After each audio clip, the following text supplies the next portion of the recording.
What's up everyone, Lance Hedrick here, and today we're going to get into the nitty-gritty of water chemistry. You know that a cup of filter coffee is over 98% water. That espresso, depending on how you brew it, is around 87 to 93% water. Water can make your skin feel slimy when you go to places that have like certain minerals and whatnot in their water. You know that water has a big place in life. I mean, our bodies are like freaking mostly water. So we know water's important. Oh, this is going to be scary. This is too much work. I just want to buy a nice grinder, nice coffee beans, and have good coffee, and that's all I want to do in life. But no, you need to learn a little something, okay? We need to understand how water is affecting your cup of coffee. So sit down, brew a cup of coffee. I guess you can use trash water for now, but you're going to be using good water afterwards. And let's jump right in. In water, there are two kind of categories we need to understand. These two categories are general hardness and carbonate hardness. General hardness. This is largely going to be affecting what is your magnesium or your calcium content in your water. Then carbonate hardness is more so that temporary hardness, like your bicarbonate. So whether you have sodium bicarbonate or potassium bicarbonate or whatever it might be, your bicarbonate is the carbonate hardness. General hardness is your permanent hardness. That's another term to know.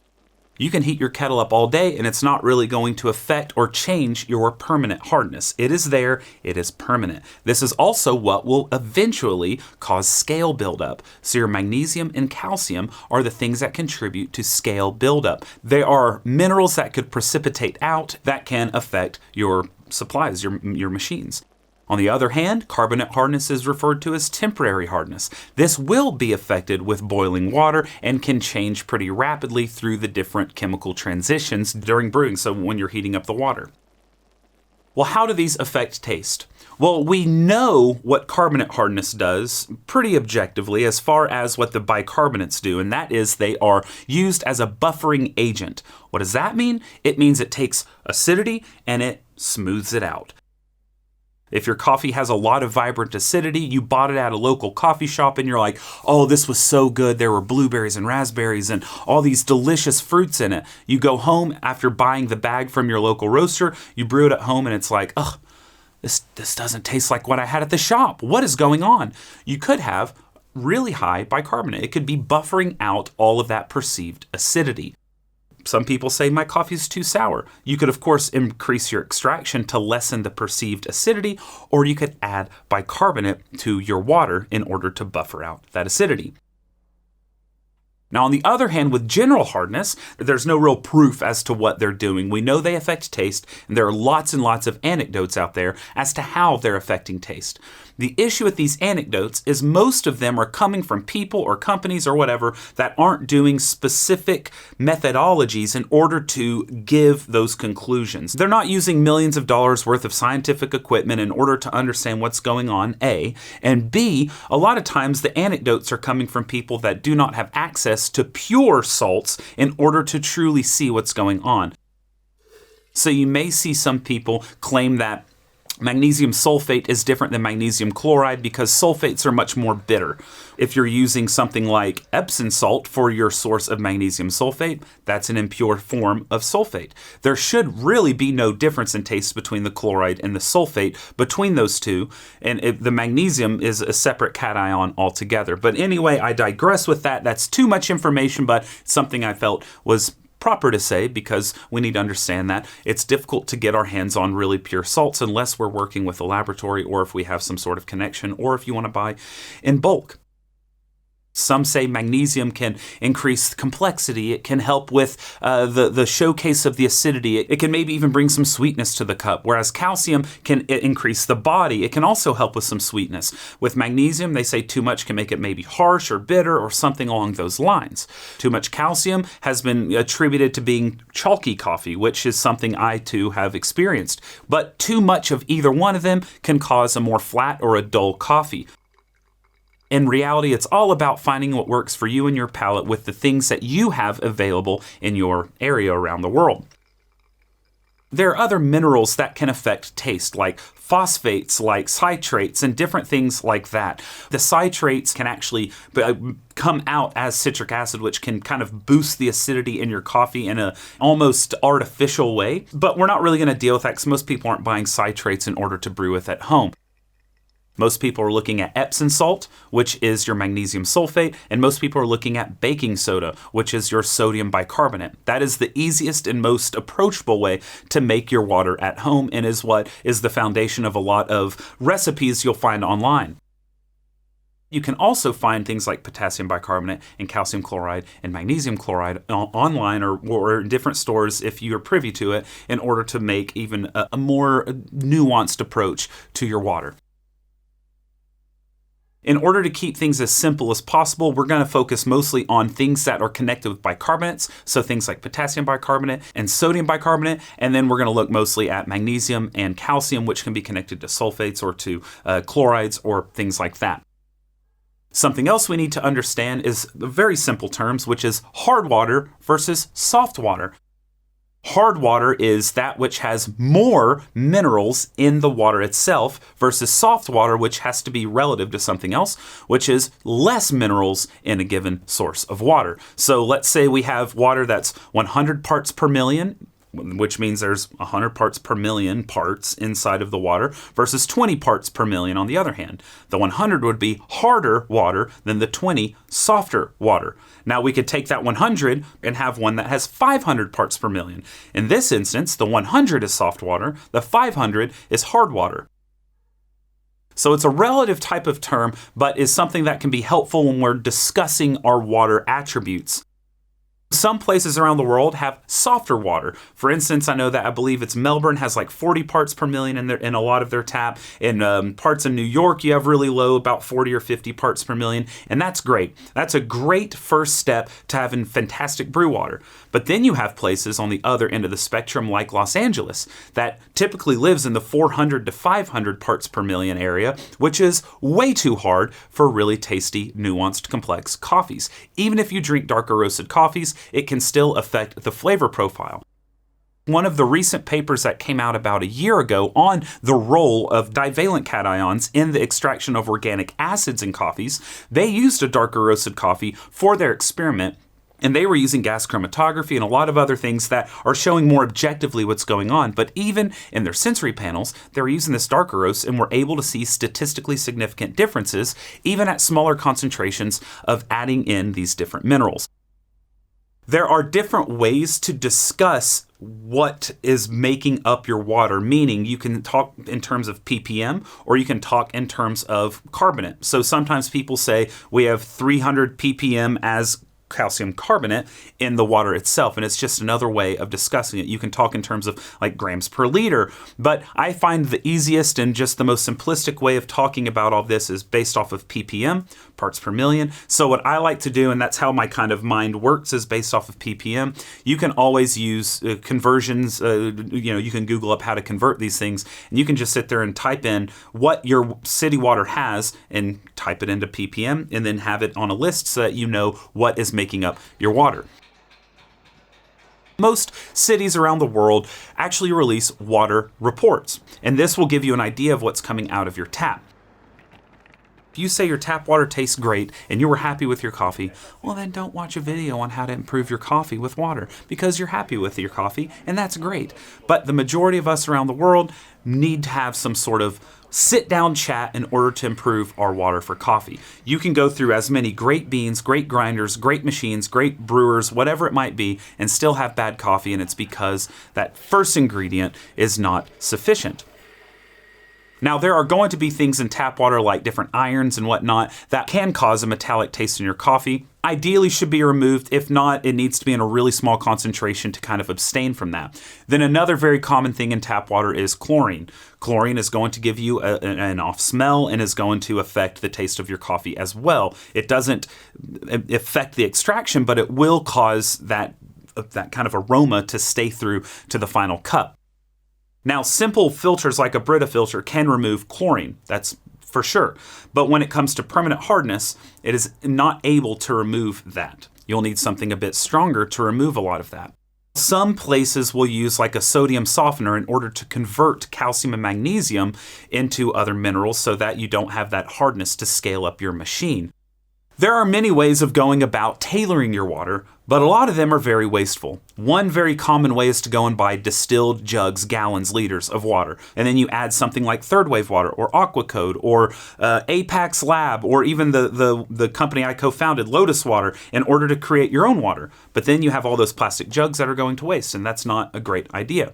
You have another option, which is like reverse osmosis. This is a very expensive option, but it's something that will clean up the water and by going through a thin membrane, and you're able to remove 80 to 90% of all the minerals in your water.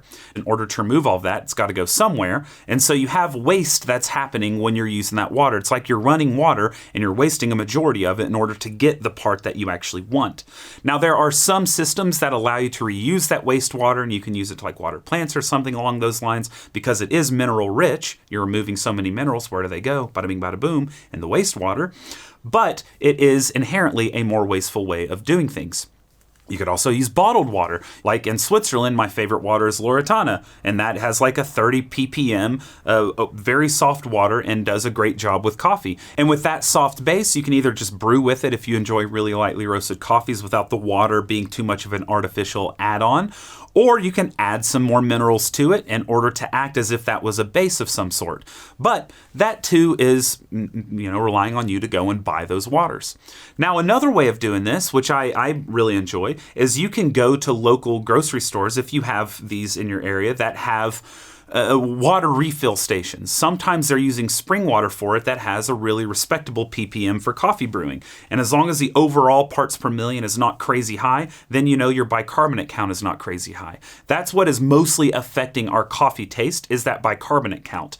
Obviously, if you have multiple hundreds parts per million of general hardness, that will have a great massive effect. But as regards small changes, bicarbonate will have the biggest tangible outcome on the flavor of your coffee because it's buffering that acidity.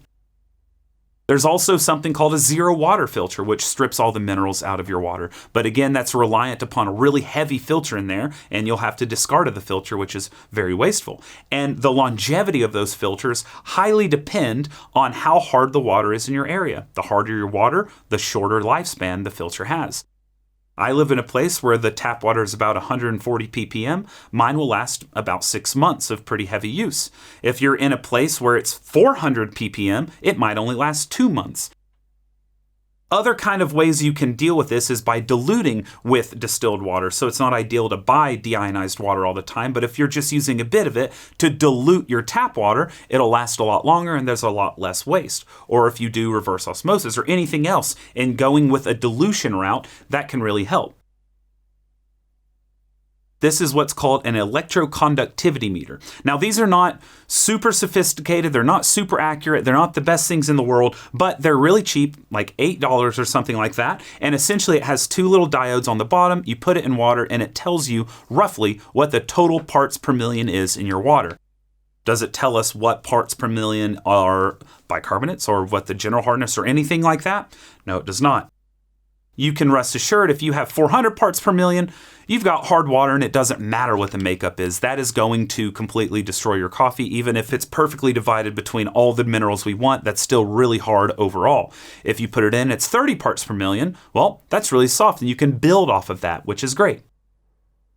There's been an interesting kind of discussion happening lately, and I had this talk recently with Maxwell Colna Dashwood, who helped co-write Water for Coffee, which has some outdated things in it. Some of the equations in there were a bit, off, and so they're renovating some of that. But in any event, something he was talking about with me is how the naturally occurring water is much tastier in coffee than when you're creating your own. And I tend to agree with that. I have a reverse osmosis system, and I like setting it down to 30 or 40 ppm. I'm able to control the efficacy of the filter, and then I just add a few minerals on top if needed. So I try to use as little as possible whenever I'm making my coffees, because I find that whenever it's naturally occurring, when it's naturally in there, it tends to taste better than when we're taking all these salts, making concentrations, and adding it. An issue I see a lot of people make is whenever they are making their own water and they're using calculations you can find online, recipes in order to make your concentrates, they will say, okay, if I have added 40 parts per million magnesium chloride and 50 parts per million of potassium bicarbonate, then this should read 90 parts per million. That's not how it works. I won't get into the weeds as to why, but just know that is not how it works. This little guy is mostly to see what you're working with to start off with, and to see how effective whatever filtration method you're using is, like if you use the zero water picture, to see how effective it is over time, or if you're using reverse osmosis or whatever it might be, in order to see where your water is actually situated with regards to total ppm.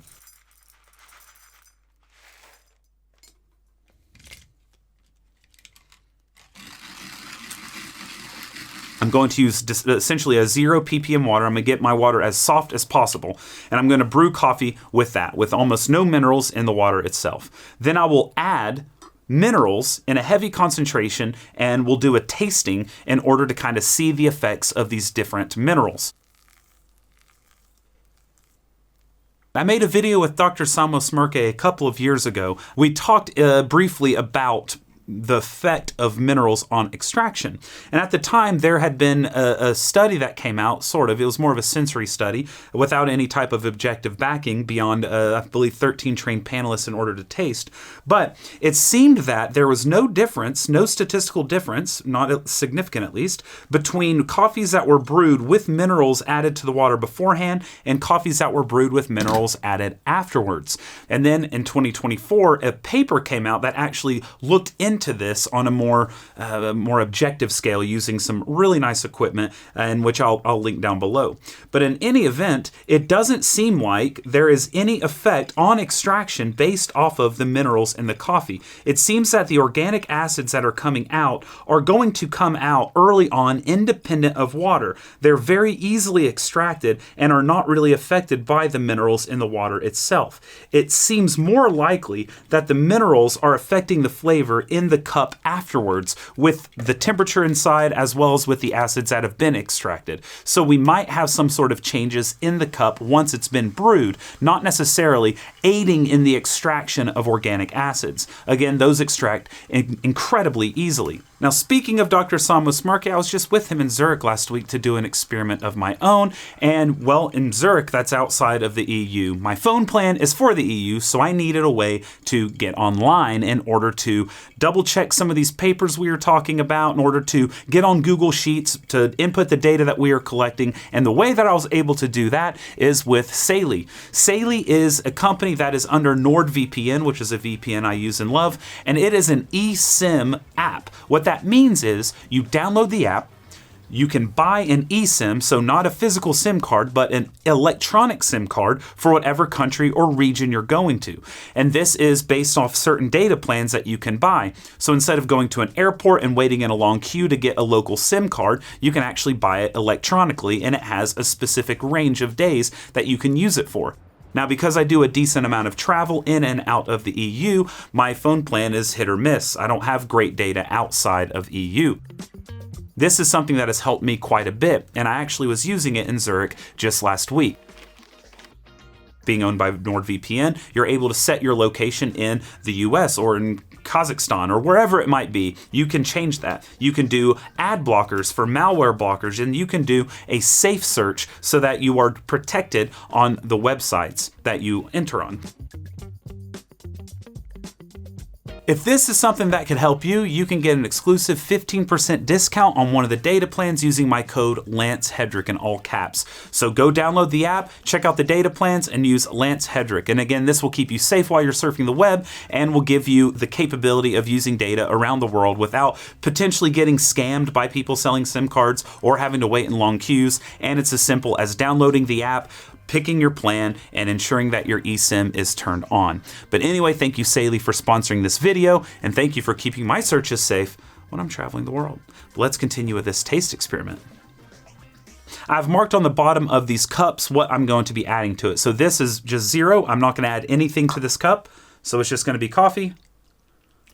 This one, I am adding potassium bicarbonate. There's a K there, so we're going to add potassium bicarbonate to this one. And then the final one, I have Ca for calcium, so we're going to add calcium to this.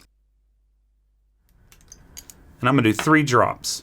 Now this is to make about 30 parts per million when you add it to 450 milliliters of water. So this is going to be a very high concentration in such a small amount of coffee, probably 60 or 70 mils. But I want to like overemphasize, this is something when I'm doing in-person classes on water at different events, expos or whatever, I like to do this as a taste experiment so you can see the extreme of what these will taste like. So we're going to add potassium. You know what, I'll do 4 drops because this one has less parts per million per drop. So in order to make it really nice and concentrated, I'll add 4 there. So we would expect this acidity to be really low. We would expect this one right here to be quite chalky. And this one, depending on the coffee, it could be quite nice with distilled water, or it could be, maybe too intense on the acidity based off of the fact that we have nothing buffering it. It could be sharp. It could have a low balance. But in any event, let's go ahead and stir these up and mix them around.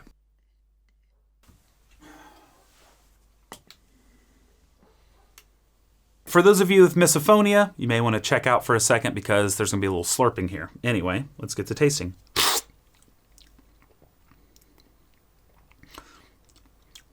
Okay.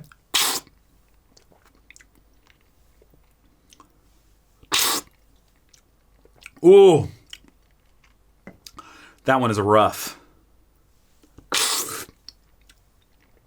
Yeah, that's got to be the one with a ton of bicarbonate in it. That one has like, it's flat, it's dead. There's like a minerality about it that's not pleasing. Not in like a good minerality when you're drinking a nice wine, but it is right off the bat. That was immediate. These two are definitely closer, but there's still quite a big difference. They both have good acidity, but this one tastes pretty chalky. This one tastes like it is, good to go. So I'm gonna take one more sip just to ensure. Yeah, chalky. That's really bad. And that just, it tastes pleasant. It's light, it's breezy. It could actually use maybe a little bit of, I would say a little magnesium or a little calcium would make this taste a lot better. I think the acidity is actually quite nice and it wouldn't even require any bicarbonate. But let's see. That is potassium bicarbonate. That is calcium. And that is the 0 one. So as I like to show on the extremes, of course, those were adding quite a bit in each one to really showcase the differences. Now, there are people who claim they can taste the difference between even a single ppm, and I call rubbish on that. But and even in these tests, which I have linked below, they say that in water, it takes about 1,000 ppm for people to really notice a difference with calcium in these different things. But they did notice that there were differences between 100 ppm of these when it came into coffee. They say that if there is an interaction during the extraction, it's likely between excessive calcium or magnesium divalent cations and phenylendanes or chlorogenic acid, which can actually hurt the cup of coffee quite a bit by adding bitterness or astringency. The water itself is what is really driving the extraction. Those organic acids are being laid bare when you're using distilled water. They're coming out in their most raw form. And then we are seasoning them with these different minerals that are naturally occurring, but that have an obvious effect on our taste perception. The effect of the bicarbonate is so much higher than the effect of calcium or magnesium, even in high concentrations. And the reason is because the acidity is what is most prevalent in your cup of coffee. So whenever you're changing even slightly the bicarbonate, you're greatly changing your perception of the acidity. Now, we know from past videos and papers that I've discussed in the past that acidity in coffee is a very difficult thing to understand. For instance, a natural Brazilian coffee has a lot more citric acidity in it than a Kenya coffee. But we taste citric acidity in Kenya coffee a lot more than we do in a natural Brazil. The Kenya actually has overall a lower pH than the Brazil by quite a bit. So the acidity level is much lower, or I guess I should say higher, it's just a lower pH. So when we use bicarbonate on it, we are taking away, buffering that acidity, increasing the pH, and it greatly, drastically affects the flavor. When we add a lot of calcium, it affects some of the flavor, but in reality, it's mostly affecting tactile, at least in my experience with that specific tasting I just showed you. So the acidity level was very similar to that without any calcium, but we were changing some of the tactile and maybe some of the acidity presentation. It didn't take away the intensity though, at least in the amount that I added to that cup of coffee. Carbonate hardness is also referred to as temporary, which means we can remove it. How can we remove it? We can take a kettle, put your tap water in it. Hopefully you have some sort of filter that can remove maybe the chlorine or some of the different irons or something like that, and let it boil for about 10 minutes. Now, I know this is not a sustainable thing to do, but what will happen is those bicarbonates will actually convert into carbon dioxide and into precipitates. You may not get many precipitates at 10 minutes, but you will get a lot of carbon dioxide that is released, which is getting rid of the bicarbonate. We don't have that molecule anymore whenever that CO2 is released. Of course, there's still a lot in there. You're only going to get rid of about 30 or 40% of your bicarbonates by doing that, depending on the volume of your water and how much concentration of bicarbonates you have, etc. But it can be a decent amount we can rid of through evaporation of carbon dioxide. Then put the lid back on and brew with it side by side with a freshly brewed one with unperturbed water. And I believe you'll see quite a big difference, especially if you have a high bicarbonate count. Now, of course, if your bicarbonate is through the roof where you live, like an Evian bottle of water that has over 300 ppm of bicarbonate in it, then you may not see a difference even with a 40% reduction, because once you're over, in my opinion on filter coffee, once you get over about that 60 to 70 ppm of bicarbonate, you are at a point where your acidity is pretty much all muted, at least for your perception, depending on the roast level you prefer and the quality of coffee that you choose. So it is important to stay in a lower range. Now, historically, people have advised around 40 parts per million of your bicarbonate and around 40 to 80 parts per million of your general hardness. Now, this is obviously insufficient. We need to speak in terms of actual cations, but for most people, I think this is pretty proper. I think you need to be really nuanced in flavor and in taste and in cupping to really see the differences between 80 parts per million of calcium versus magnesium, or 40-40 of each, or whatever it might be. Now, I've never been too big of a fan of even 40 parts per million bicarbonate. I like it a lot lower. The coffees that I tend to drink, I like to really allow the terroir to shine through a bit more and let the organic acids kind of speak for themselves. And I tend to live around the 5 to 20 parts per million of bicarbonate. And that's because I like the natural acidity coming out of the coffee. When it comes to general hardness, I can live in a range of 0 up to 120 or even higher. It really depends on the coffee itself. There's a lot more wiggle room there. Now, the good news is, since you can post-add the minerals, if you have something in a concentrate form with a precision dropper, as I do with Lotus or as Apax Lab offers, you can add afterwards if you need a little bit extra. Now, it's obviously important to have it in small concentrations, so you can add just a little bit here and there, but that is something that you can definitely make at home with some simple maths and an accurate scale. Of course, you need to get the salts, but you're able to do that. Now, if you are an espresso enthusiast at home, you definitely need to look into making your own water for the longevity and the goodness of your machine. We want to be sweet to those sweet machines because they're sweet to us. Now, as far as using tap water in your espresso machine, it's a bit tricky. You definitely want to use a water softener in order to not have crazy scale buildup, but it's something that a lot of people are going to rely on anyway. But just know that this will cause more issues with your espresso machine over time. So then you have to weigh in the balance whether or not you need to get a new espresso machine and send that one to the landfill, which please don't do that. You can fix most anything. Or you got to pay for a lot of repairs, replace parts that wouldn't otherwise need to be replaced, etc., etc. What is more wasteful, doing that or making water? Now, a fear is you could cause corrosion with too little hardness in your water, which is a fear. If you brew with distilled water in your espresso machine, those metal internal components will corrode. Do not use distilled water. Instead, I recommend what is called the Dr. Pavlis water. Dr. Pavlis is a home enthusiast, but also a water chemist, and he has made a recipe that disallows any corrosion and disallows any scale. Disallowing scale is easy. Don't put scale potential minerals in there. No magnesium, no calcium. By adding just bicarbonate, we're able to play that game of buffering acidity. His recommendation, I believe, is around 45 to 60 parts per million of potassium bicarbonate specifically, which you can buy in bulk form. And you can create your own mixture in order to make your water for the espresso machine. Now in my studio, that's all I use for my espresso machines because I can't be hassled to go through and descale them all the time. That's annoying. I don't want to deal with it. I also don't want to worry about corrosion by using too soft of water. Now, if you are like, I really need magnesium in it, I want to bolster the body with calcium, you can always make a concentrate with just a simple precision dripper in order to post-mineralize your brew. That is a great option that will allow you to never have to descale your machine. Again, just make sure your water source is clean and deionized before adding your potassium bicarbonate. Or you could use a really low ppm water. Like I said, you could use a reverse osmosis or something like that and lessen it all the way down. Or you may be someone that uses third wave water at home. I've found when measuring, you get about 150 total ppm with any of those when you add it to a full gallon of water, which is their recommendation. 150 is quite a bit. Instead, you could shove that into 4 different containers, get about 40 or 38 ppm in each, and that's pretty good for filter coffee. Now, if you want to add some extra bicarbonate, you can. My goal with co-founding Lotus, which again, I want to say I co-founded it, so this is not a plea to go buy it. You do what you got to do. My whole goal with Lotus is to provide these different concentrates I'm talking about making so you can make water easy. You can play with potassium bicarbonate and sodium bicarbonate and do little drops in order to see how those react. If you want to play with your body or your bitterness or your complexity or whatever, you can play around with the calcium and you can play around with the magnesium, and we use pure salts in order to do these things. The idea is more so to use those as a building block to understand water chemistry so you can then kind of make your own. You can buy these things in bulk and do it at home on your own, at your own leisure. It's not a very difficult process to do.